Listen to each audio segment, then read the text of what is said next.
بسم اللہ الرحمن الرحیم۔ صدقہ اسلام میں بہت اہمیت کا حامل ہے۔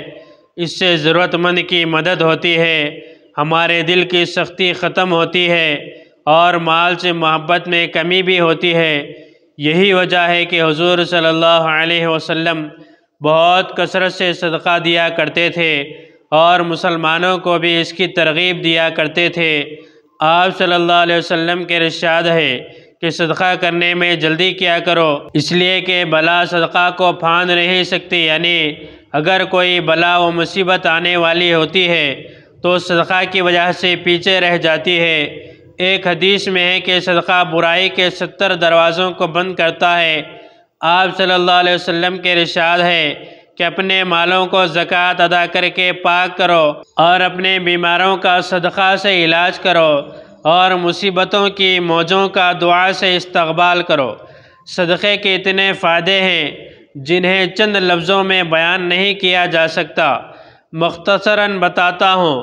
کنز الاعمال میں کئی احادیث کے ذیل میں یہ مضمون آیا ہے کہ اپنے بیماروں کی صدقے سے دوا کیا کرو، اور تجربہ بھی اس کا شاہد ہے کہ صدقے کی کثرت بیماری سے شفا کا ذریعہ ہے۔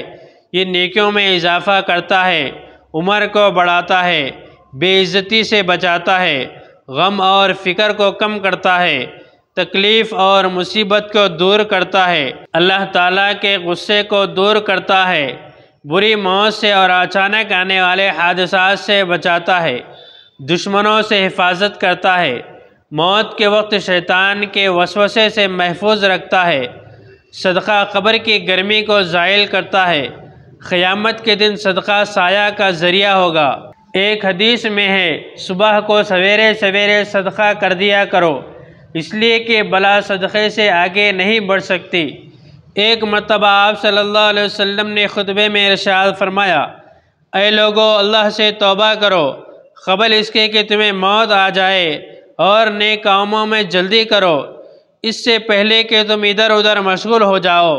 اپنے اور اللہ تعالیٰ کے درمیان تعلقات کو جوڑ لو، کثرت ذکر سے اور چھپا کر اور دکھا کر، زیادہ سے زیادہ صدقہ کر کے، اس لیے کہ اس کی وجہ سے تمہیں رزق دیا جائے گا، تمہاری مدد کی جائے گی اور تمہارے نقصان کی تلافی کی جائے گی۔ حضرت حبیب اعجمی رحمۃ اللہ علیہ ایک مشہور بزرگ ہیں۔ ان کی بیوی نے ایک مرتبہ آٹا گوندھ کر پڑوس سے آگ لینے چلی گئی۔ ادھر کوئی مانگنے والا آ گیا۔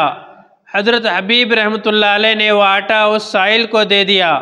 بیوی جب آگ لے کر واپس آئی تو آٹا نہیں تھا۔ شوہر سے پوچھا تو فرمایا وہ روٹی پکنے گیا ہے۔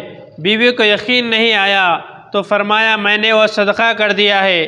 بیوی صاحبہ کہنے لگی کہ وہ عجیب بات ہے، تم نے اتنا بھی خیال نہیں کیا کہ گھر میں اتنا ہی آٹا تھا، اب ہم کیا کھائیں گے؟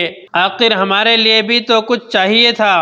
ابھی یہ بات چل نہیں رہی تھی کہ ایک آدمی بڑے پیالے میں گوشت اور روٹیاں لے کر حاضر ہوا۔ کہنے لگے کیسے اتنی جلدی پکا لائے اور سالن بھی زیادہ لائے۔ اس قسم کے بہت سے واقعات ہیں جو صدقے کی برکات میں سے ہیں۔ اللہ تعالی ہم سب کو صدقہ کرنے کی خوب توفیق عطا فرمائے۔ اس طرح کی اور ویڈیوز کے لیے ہمارے چینل کو سبسکرائب کریں، بعد میں لگے بیل آئیکن کو پریس کریں، زیادہ سے زیادہ شیئر کریں۔